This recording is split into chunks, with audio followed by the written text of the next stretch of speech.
রাজ্যের সমস্ত SSK MSK শিক্ষক শিক্ষিকা একাডেমিক সুপারভাইজার সহ সমস্ত এসএসএ কর্মীদের আমার চ্যানেলের পক্ষ থেকে আন্তরিক শুভেচ্ছা জানিয়ে শুরু করছি আজকের এসএসএ নিউজ। আজকে আমি কথা বলেছিলাম এসএসকে এমএসকে শিক্ষক সংগঠনের রাজ্য নেতৃত্ব তথা রাজ্য কোর কমিটির অন্যতম সদস্য মাননীয় কাঞ্চন মণ্ডল মহাশয়ের সঙ্গে। এখন তিনি আগামী 6 মার্চ বিকাশ ভবন অভিযান প্রসঙ্গে কি বললেন সেটা আপনারা শুনুন। হ্যাঁ, নমস্কার কাঞ্চনবাবু। হ্যাঁ দাদা বলুন। হ্যাঁ, বলছি যে আমি আপনাদের যে 6ই মার্চ রাজ্যে একটা এসএসকে এমএসকে একাডেমিক সুপারভাইজার এবং মাদ্রাসা পৌরসভা শিক্ষক শিক্ষিকাদের নিয়ে একটা বৃহৎ কর্মসূচি বিকাশ ভবন অভিযানের ডাক দেওয়া হয়েছে। বঞ্চিত শিক্ষকরা তাতে অনেকেই আরো যোগদান করেছে। মূলত যে কর্মসূচিটা এসএসকে এমএসকে একাডেমিক সুপারভাইজার এবং মাদ্রাসা পৌরসভা শিক্ষকদের নিয়েই আপনারা যে ডাকটা দিয়েছেন, তো এই বিষয়ে আমরা যেটা দেখতে পাচ্ছি চ্যানেলের মাধ্যমে বিভিন্ন জায়গায় খবর নিয়ে বিভিন্ন জেলায় এর প্রচার আন্দোলনও ব্যাপকভাবে শুরু হয়েছে। তার মূলত সবটাই এসএসকে এমএসকে শিক্ষক শিক্ষিকাদের নেতৃত্বে হচ্ছে। আমরা সারা রাজ্যে একটা ব্যাপক সাড়া পড়েছে। তাই এই বিষয়ে আপনি একজন সংগঠনের কোর কমিটির সদস্য হিসাবে কি বার্তা দিতে চাইছেন এই 6ই মার্চকে সামনে রেখে একটু যদি সংক্ষেপে বলেন। ধন্যবাদ আমিরুল বাবু। 2020 পর থেকে আমি এই 26শে ফেব্রুয়ারি অবধি আমি কোন রকমের কোনো ভিডিও বার্তা দিইনি, কারণ তৎকালীন সময়ে অনেক আন্দোলনের ফলে সরকারের সাথে আলাপ আলোচনার মাধ্যমে আমরা একটা চুক্তিতে এসেছিলাম এবং সামান্যতম বেতন বৃদ্ধি হয়েছিল, কিন্তু সরকার যে অপশনটা দিয়েছিল পরবর্তীকালে সেই অপশনের কোনো কিছু কথাই রক্ষা করেনি। ফলে অনেকেই 60 থেকে 65-তে ফেরত চলে যাচ্ছে। তো সেই রকম ব্যাপারে এই যে ডামাডোল অবস্থা, সরকারের সদিচ্ছার অভাব, তার করা অর্ডার, তার করা সমস্ত কিছু তার ইমপ্লিমেন্ট না করা, সেই উদ্দেশ্যে আমাদের দেওয়ালে পিঠ থেকে গেছে।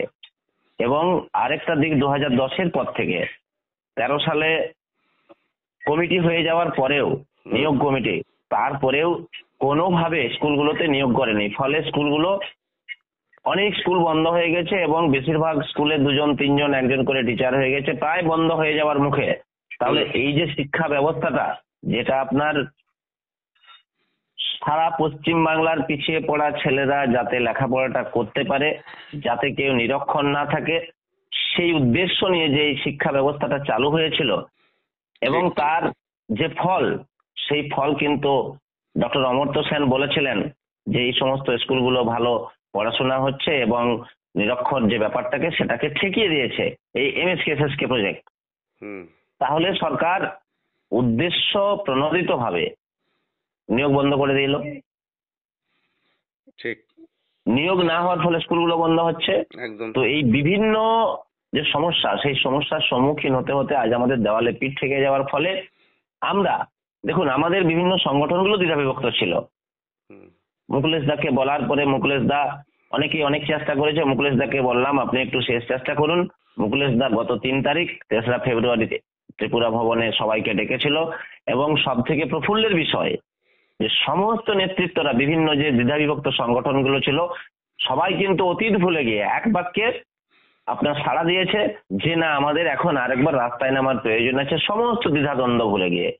সেই সূত্রে এমএসকে এসএসকে সমস্ত নেতৃত্ব, সেই ইসমাইল দা হোক, শামসুল দা হোক, আমরা হোক, মানে মুকুলেশ দা হোক বা আদার্স যে সমস্ত যারা ছিল, অনুপম দা হোক, সবাই মিলে একটা চুক্তিবদ্ধ হই যে আমাদের ঝাঁপিয়ে পড়তে হবে। সেই শর্তে পরবর্তীকালে 12 তারিখ আমরা পরিতোষ বাবুদের সংগঠনও যুক্ত হয়েছিল।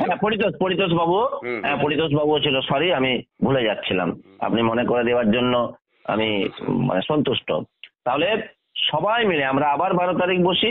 সেই 12 তারিখে আমরা একটা ডিসিশন নিই যে আমরা 6 তারিখ আমাদের আন্দোলন কর্মসূচি সংগঠিত করব। ঠিক, সেটা আমাদের একটা ব্যাপক সাড়া পড়ে যায়, কারণ সমস্ত টিচাররা চাইছে এখন, সমস্ত জেলার টিচাররা, কারণ আপনি দেখলেই বুঝতে পারবেন প্রতিটা জেলাতে কিন্তু জেলা মিটিং হচ্ছে, একদম সশরীরে হচ্ছে, আবার ভার্চুয়ালি হচ্ছে। পরবর্তীকালে এগুলো দেখে, আমাদের এই দেখে আদার্স যে চুক্তিভিত্তিক টিচাররা ছিল তারা মুকুলেশ দার সাথে যোগাযোগ করে এবং 13 তারিখ শহীদ মিনারে আবার বসে হুম হুম হুম সেখানে একটা কথা হয় যে হ্যাঁ আমরা সবাই মিলে একসাথে ঝাঁপিয়ে পড়বো। হুম হুম এবং পরবর্তীকালে 20 তারিখ আমিও পরের যে মিটিং 20 তারিখ সেই শহীদ মিনারের পাদদেশে আমরা আবারও বসি। হুম সেখানে সবাই একমত হয়, দু একজন ছিলেন যারা এর বিপক্ষে মত পোষণ করেন, হুম কিন্তু আদার্সরা সবাই, শিক্ষাবন্ধু বলুন, আপনার স্পেশাল এডুকেটর বলুন, আপনার প্যারা টিচারের যিনি ছিলেন উনি বিরোধিতা করেছিলেন, কিন্তু ভগীরথদার ফোন করে জানিয়েছিলেন না আমরা আছি।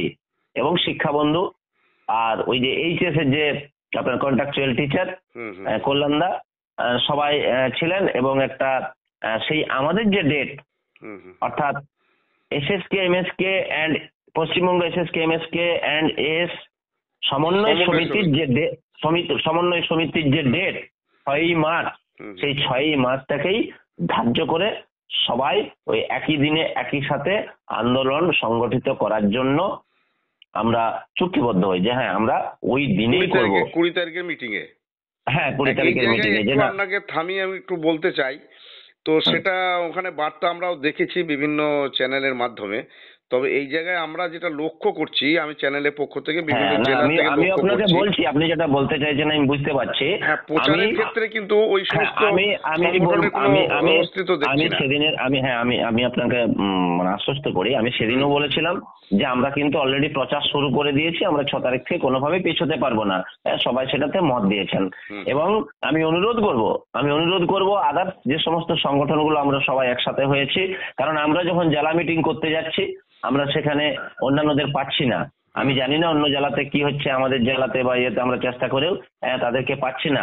আমি আদার্স সংগঠন যারা আমরা একসাথে যুক্ত হয়েছি, সমন্বয় করেছি, আমি অনুরোধ করব তারাও যেন নিচু লেভেল অবধি এই প্রচারটাকে পৌঁছে দেয়। যেমন আমাদের বিভিন্ন জেলাতে মিটিং সংগঠিত হচ্ছে, তারা যদি নিজের ভাবে করে সেটাও ঠিক আছে, আর না হলে আমাদের সাথে একসাথে হয়ে তাহলে আমাদের যাওয়ার ক্ষেত্রে বা সমস্ত ক্ষেত্রে সুবিধা হয়।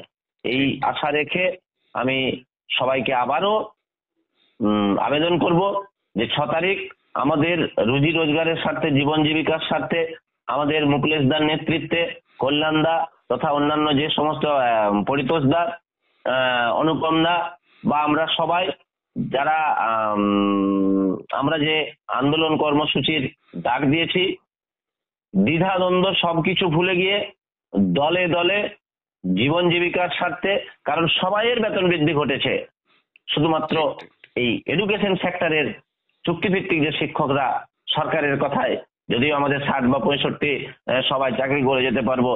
তো আসুন সবাই মিলে হাতে হাত মিলিয়ে আর একবার চেষ্টা করি এই দুর্বোধ্য বাজার মূল্যের সাথে তাল মিলিয়ে যাতে আমরাও সংসার পরিচালনা করতে পারি, সেদিকে সরকারের দৃষ্টি আকর্ষণ করতে পারি। এই আশা রেখে সবাইকে আবেদন জানাই যে আসুন 6ই মার্চ আমরা করুণাময়ী ভরিয়ে তুলি।